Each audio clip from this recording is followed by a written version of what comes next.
Okay, so welcome back, everybody, for the new episode of the Crosse Thinkers.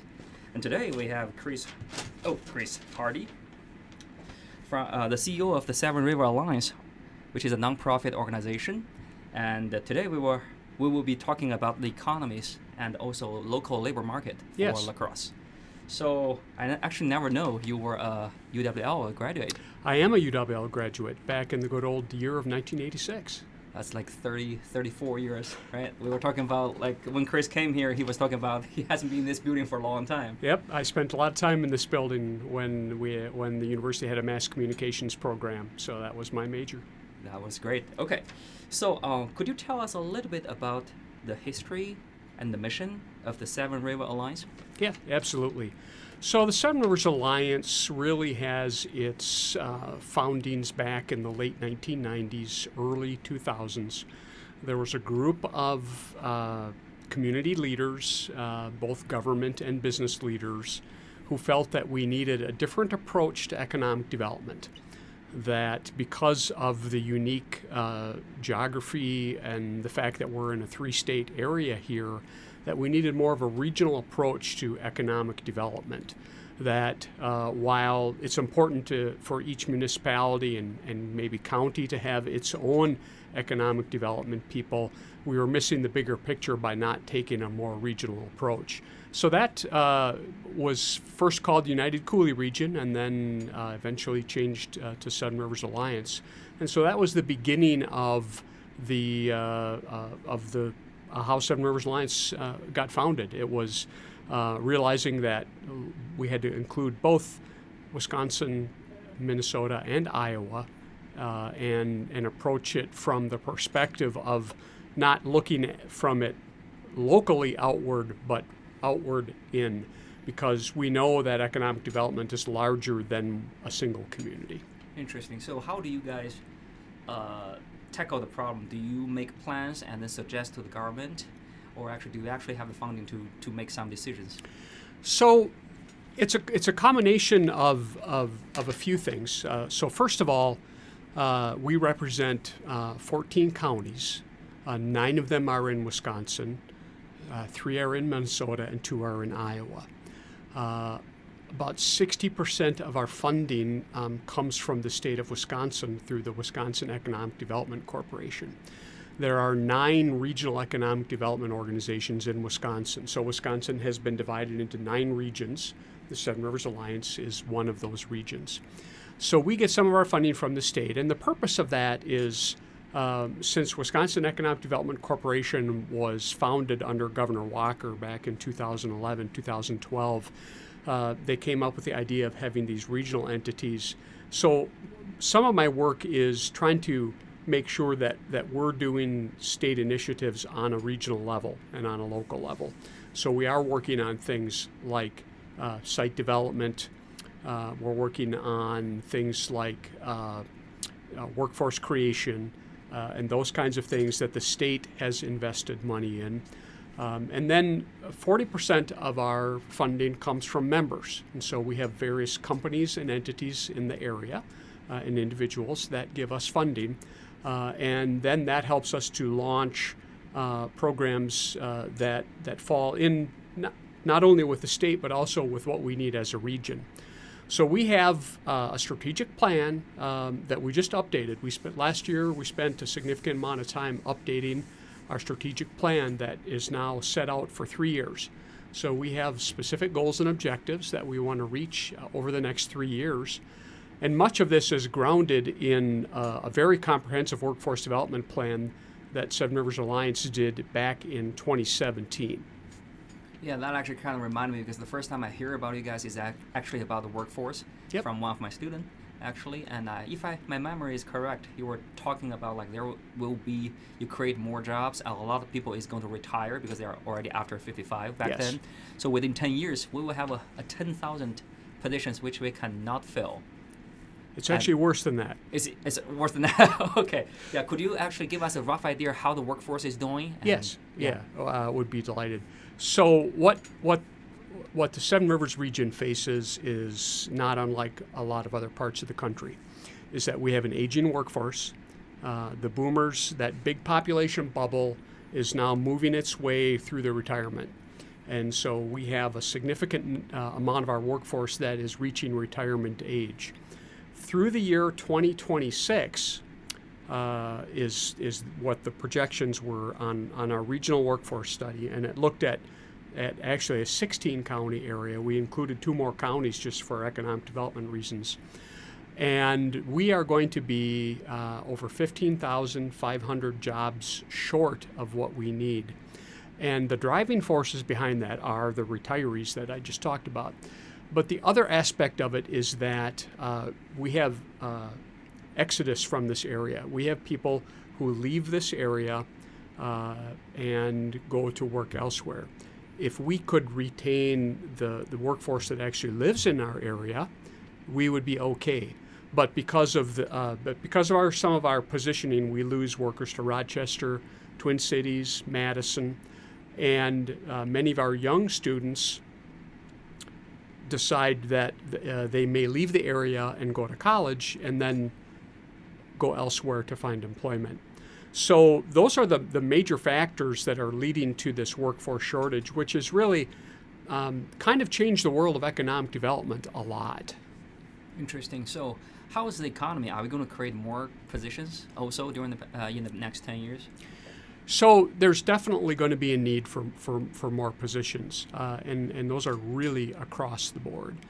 The much of what we find is there's going to be continued need in health services, which kind of again ties back to the fact that an aging population is going to need more. Transportation, manufacturing, service. Basically across the board, there is going to be a need, will be a need for workers, and so what we're trying to do is make sure that we're alerting our younger people to all the opportunities that are right here in their own backyard. Because part of the challenge is that, and when I'm talking young people, I'm talking about kids in elementary and high school. No. To get them to realize that there are a lot of good-paying jobs right in their backyard, and that they don't have to leave the region to find those good-paying jobs. So we're trying to make stronger connections between businesses and students and schools and parents, because part of the challenge is that there is a misconception that you have to go to a 4-year college to get a good job, and that is true depending on the job that you're after. But for example, there is a dramatic need for the trades, electricians, carpenters, plumbers, that don't require a 4-year degree but require some specific training. And there are apprenticeship programs that young people can enter into that will pay for that training, and within a few years they'll be making a substantial amount of money. Those are the kinds of careers that we need to make sure that we're talking about. And look, I'm a product of a 4-year degree, and I think it's important that we have a mix of people in our workforce, because the answer isn't to send everybody to college, and the answer isn't to send everybody to tech school. It's a combination of both, because we need those skilled workers across all of our sectors. Economic development has really changed. If you go back 30 years ago, kind of the old school method of economic development was what I would call smokestack chasing. You develop an industrial park, get land, and then recruit companies to come in and build a factory or build a business and put people to work. The world now revolves around chasing the workforce. And my concern is, as a region, for us to continue to grow, we need to have those workers in order for our businesses to grow and prosper. It's going to be very difficult for us to lure new businesses here if we can't provide them with the workforce. So companies are going to go where the workers are. And so that's why we're really focusing on getting the workers here, because we can build the workforce around that. And we also do that through clustering as well. So that we need to, and we have identified manufacturing. We have some high-tech manufacturing in the area. That's important to cluster around, because if you're looking to move to an area sometimes it isn't just about that job. It's about, well, what other opportunities might there be for me? And so it's important for us to market that so that when we're trying to attract a workforce here, they realize that there are lots of opportunities in their field of expertise. Interesting. So where are we going to recruit all these workforces? Do you have a target? So our philosophy has been so far is we're not trying to pick a zip code and say, come and work here. Mm-hmm. What we're trying to do is to market the attributes that we have as a region and combine that with the workforce openings.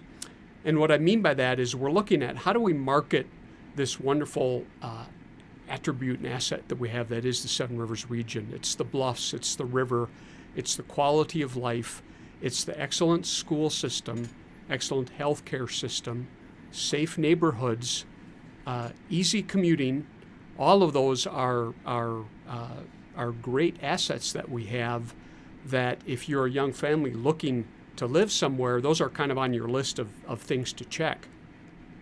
So we need to make sure that we're pushing that out so that people are aware that there's a great quality of life here. Mm-hmm. And again, that sometimes quality of life can get overused because everybody will say they have a great quality of life.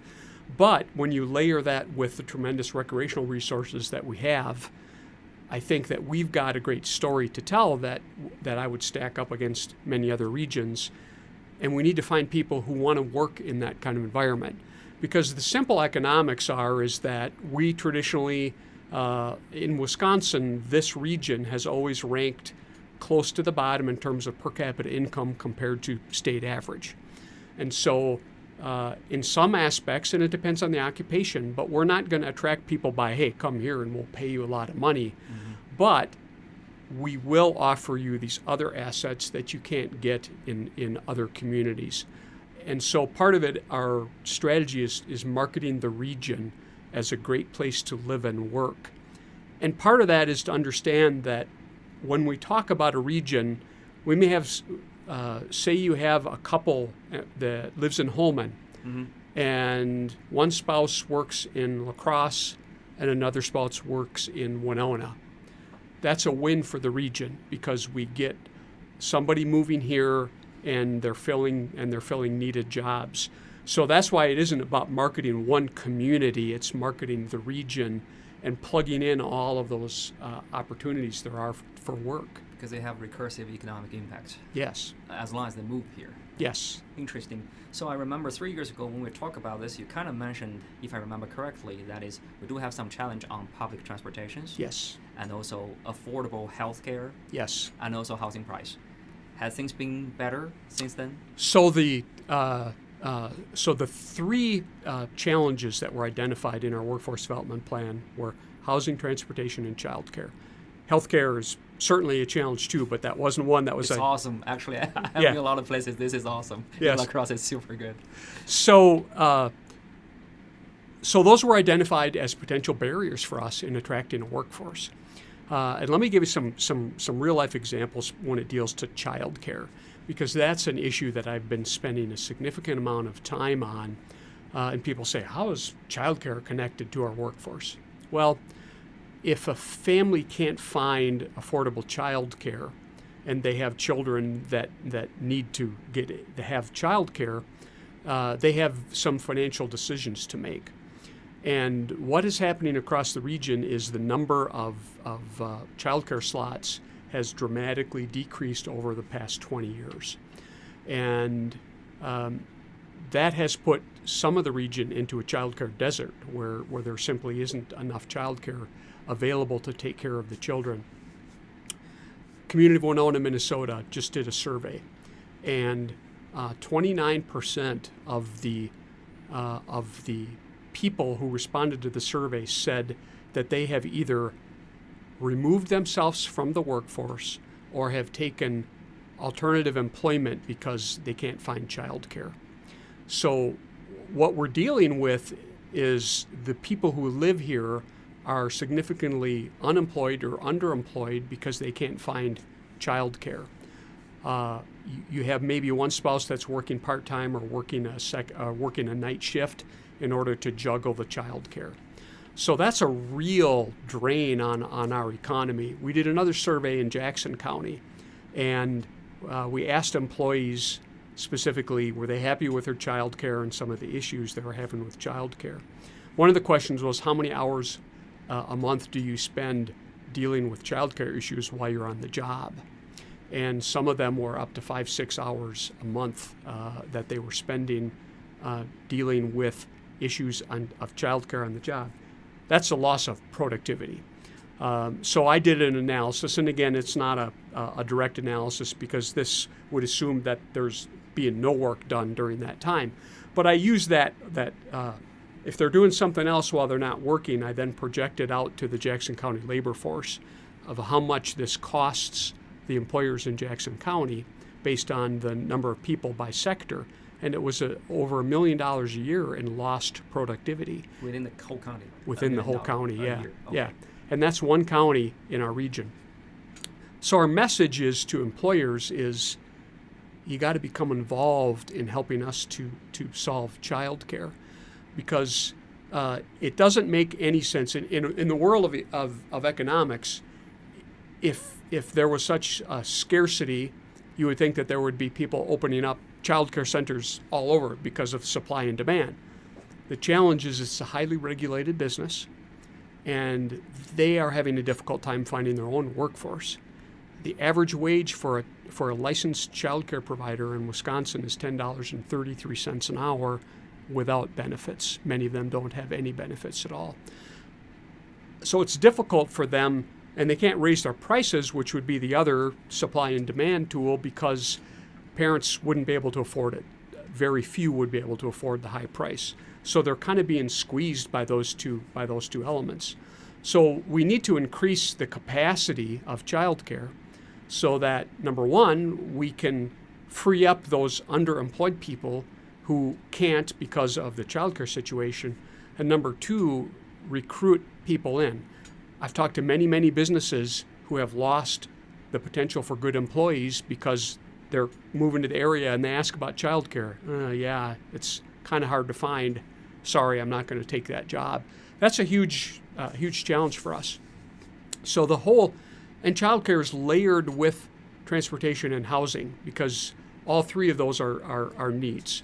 What's happening on the housing market is the Great Recession wiped out a ton of builders. And many of them went out of business, and so they didn't get back into business when the economy turned around. The price of new construction has gone up dramatically. The existing housing market prices are going through the roof. And what's happening is the affordability index, the gap has widened, where home prices maybe have gone up 20% and wages have gone up 5 or 6%. And so it puts much more of a strain on that affordable housing and makes it difficult for families to find those housing. So the other challenge we have is what I would call underutilized housing. As those baby boomers become senior citizens and they're retired, many of them are still living in the same home where they raised a family. They're not ready for assisted living, and they're certainly not ready for the nursing home, but they don't have many other options in their community, and they want to stay in their community because that's where all their friends are. So we need what I would call more transitional housing, maybe that step between leaving your house and assisted living, where it's maybe a higher quality rental, where those aging part of our population looking to downsize. They have a nice place to live and it's still in their community, and that frees up a family home that then can go back on the market so that we can bring in those families to utilize that housing. So that's a huge challenge for us as a region. And what compounds it is that builders can't find carpenters to actually build on projects. So much of the builders are just focusing on either high-end houses or very specific building projects, and they're not looking to build those starter homes. Also, communities need to have their ducks in a row in order to attract those builders. rental housing is in high demand because many of the young people aren't interested in owning a house. So you need that high quality rental. If you're a community that doesn't have maybe a tax incremental finance district to offer as an incentive for those builders, it's very hard to even get them to come to the table because they're going to need all those incentives in order for them to make it an affordable project for them to build. So all of that is layered on top of each other, and then transportation slides in. Interesting, the housing thing, because I personally monitor the housing market here, and I can tell, like, from just all the website I see right now, it's crazy. Like, there are not many open houses open for sale, and every house come here, if it's in a really nice area, the price is sounds ridiculous to me, but somehow they got sold. Yep.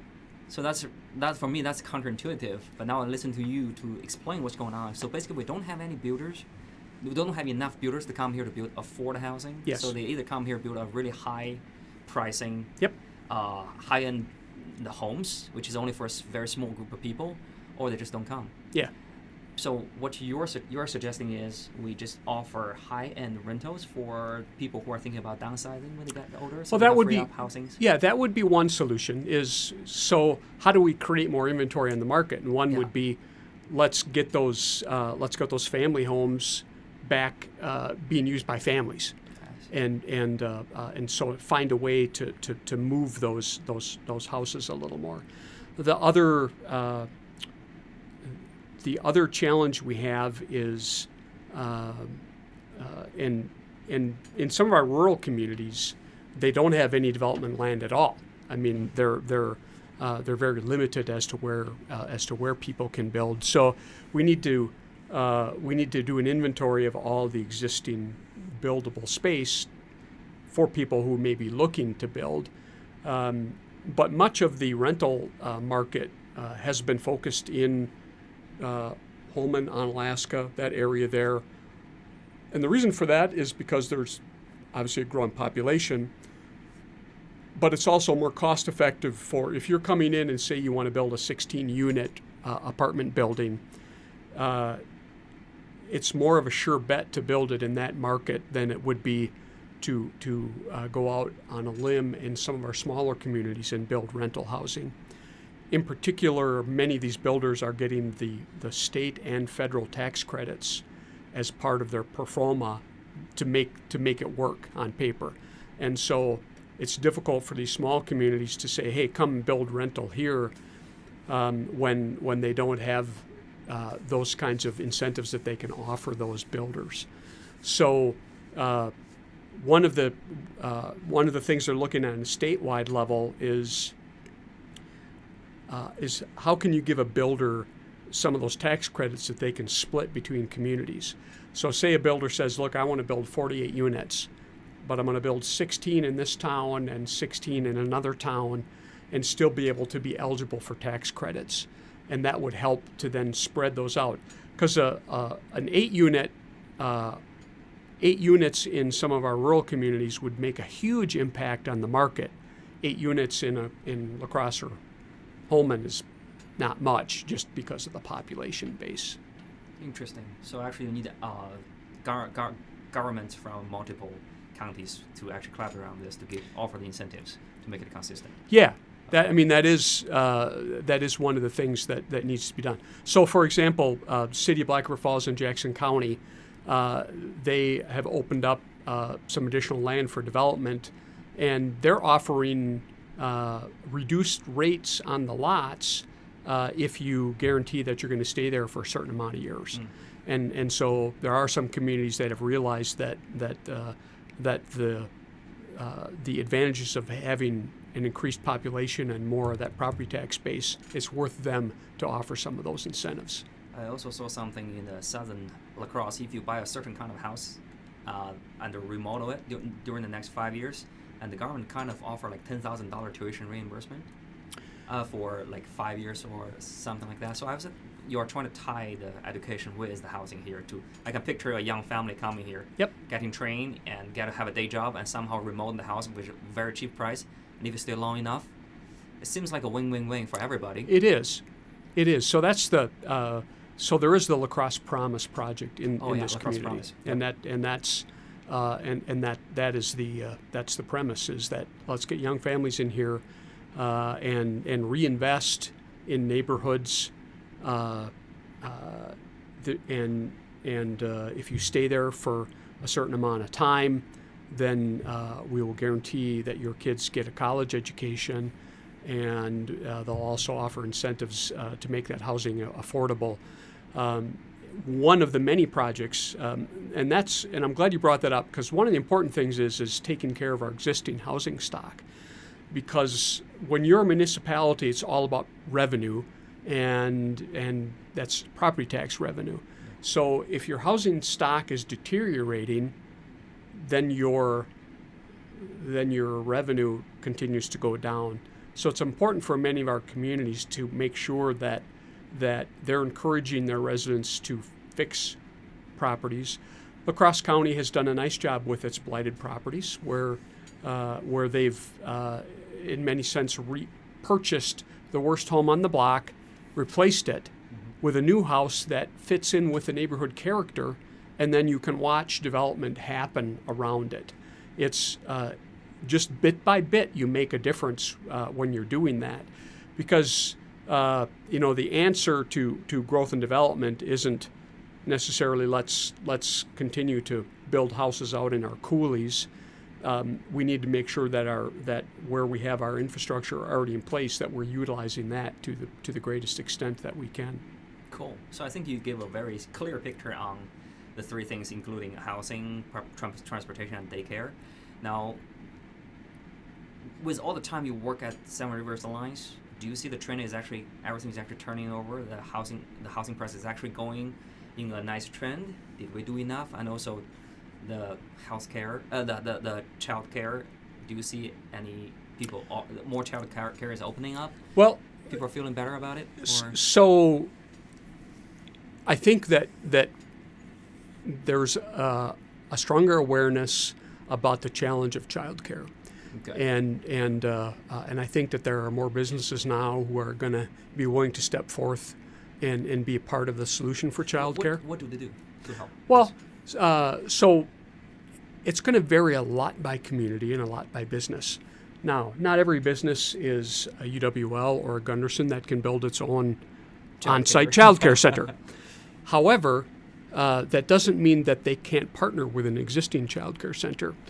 So if you're an existing child care center, your ability to expand is really based on staffing, because you need a certain amount of employees to supervise those children. And so it may not be where you can just add one child. You might be right in that borderline where you need 6 kids in order to pay for the additional costs of a staff member to allow you to expand. So a business could partner with that child care center and say, we're going to buy 6 slots. We'll guarantee that we'll pay for them for the next year. Even if they're unfilled, we'll pay for them. But we want to use them as a recruiting tool for us to get employees to come in.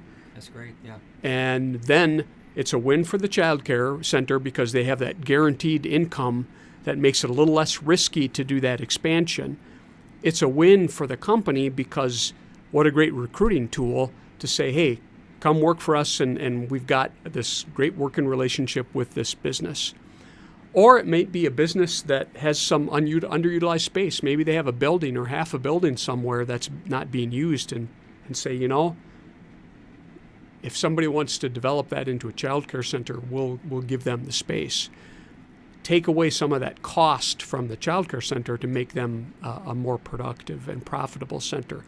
I'm working with a group in Jackson County, and we're looking at doing a nonprofit co-op with a shared services model. And how this would work is child care providers, parents, and businesses could join the cooperative. And so you get the benefits of having that business model as a cooperative. Under the shared services model, the child care centers would work together and hire one person to do accounting, maybe centralize your purchasing. do those kind of behind the scene things that make them more efficient as businesses and allow them to focus on the business of taking care of children. The early indications are, and this is also underway in Vernon and Monroe County under another project, is it's about a 12% return for those child care centers that become involved in that. The goal also would be to increase. The challenge with child care is someone is watching those kids. In many cases, it's unlicensed child care providers. That doesn't mean it's bad. I'm not saying that it's bad, but we would prefer to have more licensed child care slots because then they're eligible for state money that can help them to be a more sustainable business. So our goal is to create more capacity within the industry. First of all, work with existing providers, make sure that they're a viable business, allow them to expand, and then offer opportunities for others to come in and be licensed and regulated. So that's there's some movement that's happening there, and I think that there's a general awareness that if we don't do something about childcare, it's going to make recruiting and retaining workers even much more difficult than it has been. Yeah, and if you don't recruit enough workers with kids, then childcare is harder to survive. So it's actually basically a bad reinforcement itself. It is. Do you it have is. Statistics for how well this thing is doing, how many more are opening, or how much better they're doing? So I think that over the past year, I think that we've seen a slight increase in additional childcare businesses, depending on where in the region you are. So we've seen some increase in that. There's certainly much more room for that to grow. One of the things, one of the challenges that child care centers face is about 25, 30 years ago, there was a growing movement in Wisconsin and in our other states to all of a sudden it was, well, let's do all-day kindergarten. Then it was, let's do 5-year-old kindergarten, and then it was 4-year-old kindergarten. And the reason why schools are doing that is, number one, it's good to get these kids off to an early start, but as soon as they enter the school system, they get revenue from the state. So the per pupil spending is equated directly to how many students you have in your school. The challenge that has posed with childcare is that hit directly into their profit center. You don't make any money on childcare with infant care because it's very expensive, because you have to have much more staffing to take care of those younger children. As they get older, the staffing regulations diminish, so you don't have to have as many staff per pupil. That's where they made their money. And what happened was that they lost enrollment of those older kids because they ended up going into the public school system. All of the research shows that 0 to 4 is critical when it comes to childhood development. Children that come through quality early learning have shown that they're much more ready for school, and they get much a better head start, and they're off and running. As a society, we need to learn that 0 to 4 investment is critical for us, so that we're not having to spend as much on youth prisons and other kinds of things if we don't get them into that quality childcare. So my radical notion is, why is it that when a child gets into the school system, they're all of a sudden worth $8,000, $9,000 a year, depending on what the state aid level is? What if we took that aid and gave it to parents from birth and said, you can invest this in licensed quality childcare, and reverse that process so that we're spending more on that early, and then we'll have kids much more ready to enter school. And think of the state of Wisconsin or Minnesota or Iowa did that. Do you think people wouldn't want to move here to work? That would be a huge incentive to get more families, because that workforce shortage is across all 3 states. You basically took all the trouble out of their pocket, so now they can focus on doing whatever they do, right? So yeah. That's beautiful. Another view from the shortage of the workforce, right? how's the business in the La Crosse doing? Like, are they thinking about actually, if you could do automations, certain level of automations, you will probably have a shorter demand on workforce, and maybe that will solve their problem. Because according to what I hear from you is, maybe actually the business locally they are in general growing. They're doing great. That's why they want to hire more people, right? So will automation help with that? Absolutely. It depends on the industry. But I'll give you some specifics. Ashley Furniture in Arcadia, major employer in the region, has heavily invested in automation because they want to continue to grow as a company. And they have been unable to fill their workforce shortage. So they've realized that if we're going to continue to grow and be successful as a company, we need to invest in automation. So they have invested in a lot into robotics and have integrated those robotic units within their production line. And so far, what they found is, along with increased productivity, it hasn't taken away jobs, but it's actually created more jobs, because now you need somebody who's going to maintain the robots, program the robots, and it's not just somebody in the technology center. It's also people on the line, because if the yellow light flashes on the machine, you don't always want to call somebody from another building to come in and fix. You want to be able to, and so it's offered the existing workers a chance to upgrade their skills. So automation is certainly part of the solution, and a lot of companies are looking at that because they know that if they want to continue to grow, they have to look for ways to integrate that within their system. So that is certainly part of the solution. And I think, though, that one of the challenges we have in the region is we're a heavy tourist destination, so we end up with a lot of service and hospitality jobs. Well, I don't know how you automate that. You still need people to wait on tables and do those kinds of jobs that are important to our economy. So while automation is certainly something companies are looking at, it's not the single answer. Great. Okay. So let's go back to the workforce. Let's say I'm a young person right now. I'm probably in my high school or maybe junior high. I'm really interested in staying in La Crosse because all my family stays here. So what kind of skills should I start to train myself for, so I will be ready for the coming need or demand on the workforce? Sure. Well, I think number one is when I talk to young kids today, and I told you earlier the year I graduated. When I came out of high school, the prime interest rate was 18% and unemployment was 10%. It was tough to find a job. When I started college, I got a part-time job at a fast food restaurant, and had to pull a favor from a family friend who knew the owner of the restaurant just to get a 10-hour per week job, because jobs were hard to come by. So I tell that to young people today because it's a golden opportunity for young people today to do what they want to do. I still say that your opportunity is to find what your passion is, and then look at all of the jobs that are related to that, and you'll find a nice fit.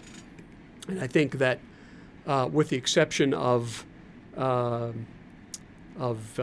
few industries that are kind of fading away, there's going to be growth opportunity in almost every industry.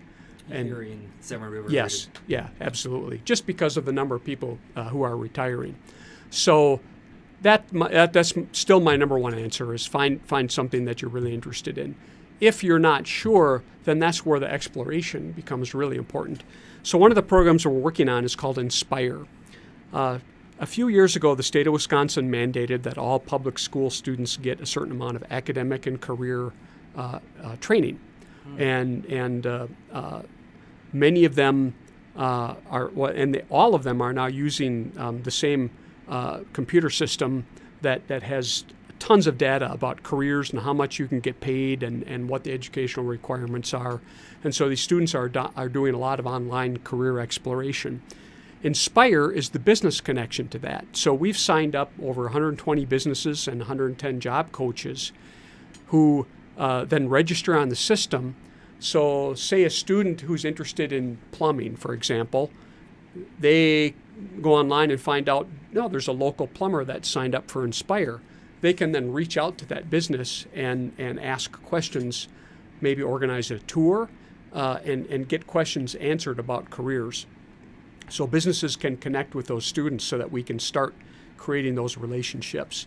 Another important part is youth apprenticeships are really huge because it's a program where businesses can get high school students to actually work, and the high school students will learn if, for example, a career in banking or marketing is something that they're interested in. And once they get that experience, then they could even start to get those additional credits while they're even in high school, and it makes them more workforce ready. So what we need to do is, the goal of every public school should be, when a student graduates, is that they're more career ready than they have been in the past. That doesn't mean that they all should go to 4-year college or all should go to 2-year college, but we need to shorten the time span between when they graduate and when they enter the workforce. And we can do that by making sure that these pathways are opened up to these students while they're in high school. And there's always an off-ramp, because people say, well, what if they change their mind? Yeah, you do. I started as a computer programmer, and that didn't last too long. I changed my mind. Those are always going to happen. But I think that the sooner we get on those pathways, we can then give these kids the opportunities for them to understand all of the jobs that are available. A few years ago, I was talking to the high school principal in Black River Falls, and we were talking because they were one of the first districts in the region to move to this academic and career planning even before the state mandated it.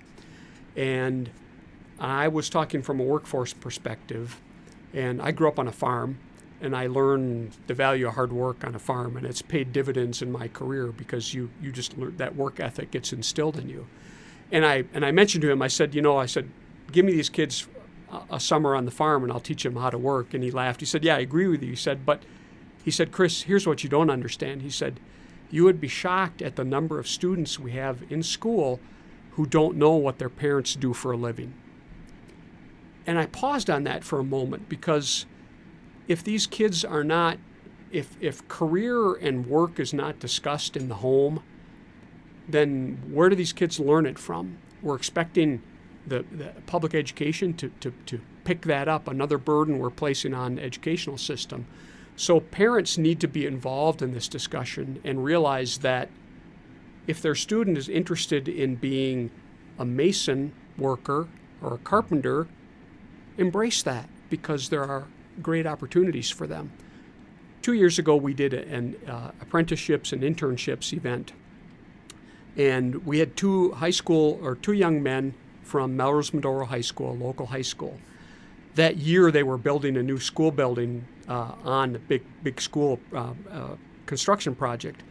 And these two young men were in the youth apprenticeship program. So at the end of the day, when school was done, they'd put their hard hat on and go and work on the school building.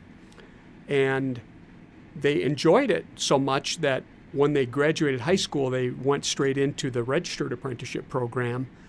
And one of the young men said, my mother always wanted me to go to college, and then when she saw how much money I could make as a mason, she said, that's okay. and so, I think that it's about parents being in tune with the jobs that are available here locally. And you hear the word manufacturing, and there are still some people think, oh my God, they're going to get black lung from coal dust. And they haven't been in a manufacturer for years. Maybe they've never been in one. And you find out the skill set and the advanced manufacturing that's out there today that pays good money, that we need to encourage kids to get into as well. It's very complicated, actually. If you jump on any manufacturing line nowadays, it's not some easy job. No. Even cashier is not an easy job anymore because the machine becomes so complicated. Yes. It's actually very fulfilling when you do those kind of jobs. So when you say those kind of program, this sounds great. Now, do you actually attract the attention of those kids? Do they actually want to I want to try those programs? How much traffic do you attract there? Yeah, so we're still too early in the process for me to really get a good level of that, because it wasn't until last year that all the school districts were activated on this program. So we're going to get more of a full school year of students under their belt. And then I think we'll be in a better position to find out how much it's making a difference for these kids. Are the employers happy about this? Are the students happy about this? Right. All these, that they change their career choices and things like that. Right? Yep. That's really interesting. So I also have some students in my classes that are very interested in doing startup. It's more like an entrepreneurship type. Does local economical situation encourage that? Is there any incentives, programs they can actually think about? So there are some programs out there, but admittedly, entrepreneurship has lagged, particularly somewhat in this region. We need more focus on that. 40% of the jobs in our region are from businesses with 4 employees or less. When you talk about 40%, you're talking about quantity, or talking about some volume, sale volumes, or? Yeah, no, I'm business size. We have 7,490 businesses in our region that employ 1 to 4 employees. Okay. And that is by far. Then 5 to 9 employees, it's 25.5%. 500 and plus employees in our region is 0.1%. There's only 21 businesses in our region that reach that scale. Mm-hmm. So many times the incentives are kind of geared at the big boys, what I call them. The good news is that Governor Evers put a really strong emphasis on entrepreneurship, and there's going to be some new tools that are going to be launched this year coming from the state that I'll get to implement in our region that are really meant to encourage entrepreneurship. And it'll be more of a one-stop center about, here's the various incentives that you can apply for, because we need to make sure that we're growing that sector of our business, and that we're not always chasing the big companies, but how do we get those small ones to start? Because if they start here, chances are they're going to grow here, and those are the kinds of businesses that we want. It's interesting because the perspective 2 years ago, I spoke to a group of UWL students. It was part of the American Marketing Association club meeting, and there were probably 50-some students in that room, and I was presenting the results of our workforce study because I wanted to get their feedback. Because one of our challenges, not only from the high school perspective, but how do we retain these great students from UWL? And I asked how many of them had come to UWL from outside the region, and probably 90 to 95% raised their hands, which did not surprise me at all. UWL's high-quality school attracts top-notch students. When I was a student, a pulse was optional, so times have changed it a little bit. But I then asked how many of them planned to stay in the region after they graduated. And all I heard was crickets, and there was not a single hand that went up in that room. So we talked about that for a while, and part of it is that there's a disconnect between our local business community and our students. And I'm quoting summaries of what students said. Love downtown, love campus. Okay, great. There's a little more to our region than the downtown and the campus. But that's not that student's fault. That's our fault as a community, because we obviously have not reached out to that student to let them know about the great opportunities that there are within the region. Another young man said, I just wish somebody would tell me where the cool jobs are in La Crosse. Well, I'm an old guy, but tell me what you think a cool job is, and I'll bet we can find some. Those are the perceptions and the realities that we face as a community. So we need to find better ways of getting these students internships within our community. And that's education from many of our businesses. There are lots of internship opportunities, but I think there could be more. Businesses don't know what an internship is. They think it's somebody who answers the phone and makes coffee. That's not an internship. Internship is you got the best and brightest, put them to work. If you got a problem at your business, let these kids tackle it. See what they can come up with. I'm fortunate at Seven Rivers Alliance that I rely on students to help. I've got 2 part-time staff members, and I rely on students to help fill that out. And I've had wonderful students that have worked for me, and I throw them challenges and let them solve that. So we need to make sure that we're strengthening those relationships so that, look, these students are coming to La Crosse, they're staying here for 4 or 5 years, and they like this community, and when they graduate, we just say, nice knowing ya. Also, the challenge, though, is that we got to reach them early, too, because many of the staff members that I've had, by February or March, they're already employed upon graduation. And Texas, Milwaukee, other places, these businesses are coming to UWL because they know that they're going to get great students, and yet our local businesses that could use them are kind of left in the wake. So we need to find ways to strengthen those connections so that these students might say, this is a nice place to live. I wouldn't mind living here and working here. That's really interesting because I have some students who are really smart. They're like at least the national class. Like I've recommended people to Google before, and they love it. They love them. So I actually have this struggle to actually see, hey, yeah, you're smart, you're great. If you stay here, I don't know what kind of job I would recommend. I don't even know as a professor like what kind of company you can work at with this kind of. I specialize in data science, right? I just like what kind of data science job you can get. Yeah. In here and how much they were paid. I have no idea, so I can only use my almost like a general biased opinion. It's just like, yeah, this is a poor area, so if California is always richer, so probably that's the place to go. But seems like this is almost like a brain drain. It is. Which is not healthy for the community, right? Right. So where do I, as a professor, as an educator, where can I get the information? How do I do more to build those kind of connections? So I think that that we probably need to find out. So where do the bulk of your students find? Where have they found work in the past? What are the job sectors? Where are the companies that they're going to work, and what are the skill sets that they're bringing? And once we could identify that, then I think I could do a comparison.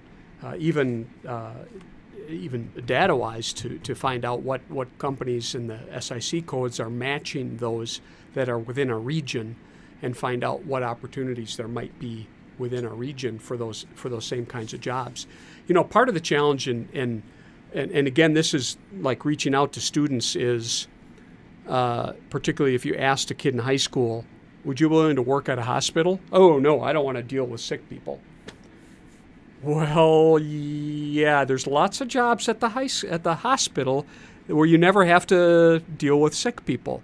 They have the same kinds of needs as other companies. They need data analysts. They need all sorts of high-level thinkers that have nothing to do with taking care of sick people. That just happens to be the core business of the hospital. So we need to make sure that we're making sure that our young people realize that there are fringe jobs that are still affiliated with their need and or their skills, and how you fill that. I think part of the challenge too with our businesses is if you go back to the era before the Great Recession, and you were looking to fill a job, you'd pull out in your file drawer, you'd have a job description, and you'd post it in classified ads in the newspaper. Remember when those things existed? Yes, they do. Yeah, and you'd say, here's your degree, and I want 4 or 5 years of experience, and you'd get 10, 20 people apply. You interviewed them, you picked the best of them, and job well done. Well, how many companies are still using that same job description today when we have these great young people with creative minds that see, 4 to 5 years of experience, I guess I shouldn't apply. Mm-hmm. When if you ask the businesses, they would settle for a bright person who's willing to take on the work and willing to learn. So part of the fault is on the business side because we're not speaking the same language that the young people today are looking for. And many businesses have to realize that quality of life asset that we talked about, that if you're a business that really believes in sustainability and you have a mission, then talk about that mission, and you'll maybe get some people who appeal to that. Again, it's not all about having a slick website. You gotta make sure that you carry it out in your day-to-day actions. But I think that it isn't necessarily the chase for the money that motivates some of our young people. It's having a job where they feel they can make a difference. And that's where we have to help companies to make sure that how are you recruiting and what's the message that you're sending to the young people, and maybe give them a different way and a different approach on how we get them in the door. That's really good observation, because I've been to several quick trips presentation wherever they present on campus and also Fastenal. I think the culture they bring in really attracts people. Yeah. It even attracts me. Yeah. Right? Like the value. I really like the way your company do stuff. I can vision myself totally fit there. My colleague will share the same value we do. And I'm really thinking like I'm bringing this whole thing forward compared to, $50,000, $60,000. Really, like what's the difference? Yeah. Right? Yep. That's really interesting, because Midwest is kind of like a really interesting region, because on top of money, people still care and talk about so much more, right? Like values, family, relationship, those kind of things, which you don't see much at other places. They should be the strength of the region, not the weakness, right? Precisely, and that's how we compete against the high-paying jobs of the world. I mean, look, if you want to move to California and you want to plunk down $1 million for a little dinky house, and you get paid a lot, if that's the lifestyle you're after, then go for it. That's not what we offer around here. But if you are looking for companies that have values and that we want to make a difference and it's important to us, then that's who we should speak to. So part of our marketing, again, has to be, again, focusing on those attributes, so that when people are searching for careers, that those come up higher on some of the search terms, so that we can start to get those kinds of people interested in coming here. That's great. So what's the future of lacrosse in your vision in the next 10 years? Well, one thing we haven't talked about is how do we become a more inclusive region? We know that the solution to our workforce is we need to bring more people in. How are we projecting as being more welcoming to minorities and people of color? How can we bring all sorts of workers here because they believe that the values that we have here are important? To take one step back from that, with all of the rhetoric about immigration and border security and all those kinds of things, if we would take one step back and say, do we as a country need more workers? You'd have people will say, yes, we need more workers. Well, then let's talk about how we can streamline the process and bring more workers into this country on a legal, streamline the process, make it more simple. Yeah. You can talk about citizenship later and figure that out, but people who need workers and workers who want to work, there seems to be a disconnect, and we need to figure that out so that we can tap into resources that we haven't that we haven't tapped into in the past, and that will help us to not only fix some of the job shortages we have, but also to grow culturally as a region, which to me is still an important part of what we want to offer. It's going to be tough because number one, with all the things going on with the visa and immigrants, probably the high-tech immigrants have definitely priorities over the lower end, but it seems like what the region needs are more people who are doing all these concrete work like plumbings and all the stuff. So it's going to be hard for them to get legal process to come here to work. Right. And also, do you feel like the culture here will be ready for that? I would like to say yes, we would be ready, but that wouldn't be the truth. I mean, I think that's part of the education process that we need is to realize that the changing landscape of our nation is in many parts of the country are seeing it much more than Wisconsin, because clearly we don't have near the demographic mix that you have in other parts of the country. But we need to embrace that as a region and get people to realize that we need that workforce in order for our companies to be prosperous. Now, I told you I grew up on a farm. I grew up on a dairy farm, and so I milked cows as a kid. Where was that? That's in rural Jackson County. Where I live today. So I moved back to my family farm. We no longer milk cows. But back then it was a twice-a-day job, 365 days a year. And it's hard work, hard physical work. And today, even though there are fewer dairy farmers can't find people who want to milk cows. And so they've had to rely on a lot of immigrant labor to help fill those positions. A key part of the state. I mean, dairy industry is still huge in Wisconsin, so we need to realize that let's get past this notion that all of those jobs should be just for Americans. Well, guess what? Americans don't want some of those jobs, and so we need to fill those jobs. So let's bring in people who can make us all more prosperous. That's a very interesting perspective.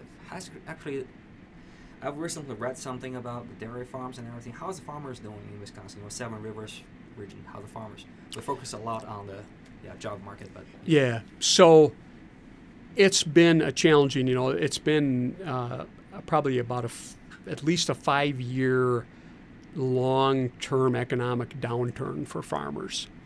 Farmers in general. In general, yeah. In general, dairy prices always fluctuate over time. But if you add in corn, beef, and commodity farmers, it's been about that 5-year downturn. There's occasional bright spots in different sectors, but over the past couple of years, this part of Wisconsin has led the nation in farm foreclosures. And so there's a significant amount of farmers that are exiting the business. What I have seen is, and this has been a long-term trend, it's not just the last 5 years, is that as the smaller dairy farms in Wisconsin have disappeared, it has had a significant impact on our rural economies.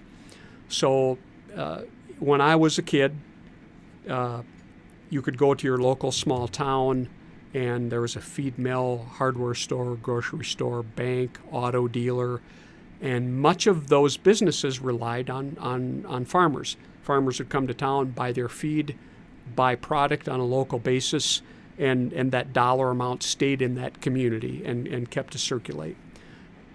What you see now is the remaining farms that are there are much larger because they need to survive on their economy of scale. Are we still talking about private farm here? Yeah. Okay. So if you're a dairy farmer now that has 1,000 cows instead of 50 cows, you're buying your feed, you're going to put that out to bid, and you're going to buy it from whoever can give you the best value, and it may not be the local feed mill. Or even not domestic. Yeah, precisely. And so those dollars are then flowing out of the community, and then that has an impact on those local businesses. It also then has impacted, so if those businesses don't have that local commercial center, it puts even a bigger burden on how they're going to attract people to live and work there. Schools have seen a decline in enrollment, and that's put more pressure on the funding system for schools. Because if you're, again, that's a huge check mark on where you want to live. It's how good are the schools, and in today's era of school choice, parents can select any school district they want for their kid to live. So I've seen this circle of declining rural economy, and I see it being a huge challenge for each community has to decide who are we and who are we trying to attract. And if they can't answer those questions, then they're going to continue to diminish. And each community has to answer that question for itself. I can't tell communities what they ought to be, because that should be their decision. But as I'm promoting the region, I want to make sure that we're lifting the best attributes from all of our communities, so that we're trying to attract people from across the board. Because there's the benefit of living in some of those smaller towns is the housing costs are a lot less than they are here. But the trade-off is, okay, so maybe you can't just go to the grocery store every time you run out of milk. Yeah, precisely. So all of those things have to balance against each other. That's a good point, because if you don't have a reason, you cannot think of a reason why you exist. Maybe given another 10 years, you won't exist anymore. Yeah. There's no reason for you to exist, really. Yeah. Interesting. We will talk a lot. Okay, and that's very interesting information. So I'm going to ask you one last thing, if you could do it, is if you could do a 1 minute or even 2 minute speech I can show to my students, like why should they stay in this area after graduation? Sure. Because this is a special place to live, and the diversity of our economy is enormous. We don't depend on one sector for our work around here, and so depending on what your degree is, there's job opportunities for you that you can work at a number of different companies. You can you can live in safe neighborhoods. You can enjoy a high degree of culture. Even if La Crosse is too small for you and just 2 hours away, you're in the Twin Cities or you're in Madison. So we have and we have a rich history of, and you talked about a little bit, of people who care about each other. I grew up in this region, and I've stayed here for all of my adult life because it was a place where I wanted to raise my family, and that is a strong appeal for why you would want to stay here and live here and work here, because it is great. And where else in the span of 5 minutes can you be on a bike trail or on a canoe on the river and not have to be fighting 4 hours of traffic? Parkings and everything, right? That's right. Plus great health care and plus great beer. Yes. Great. Thank you so much for giving us this conversation. It's super helpful.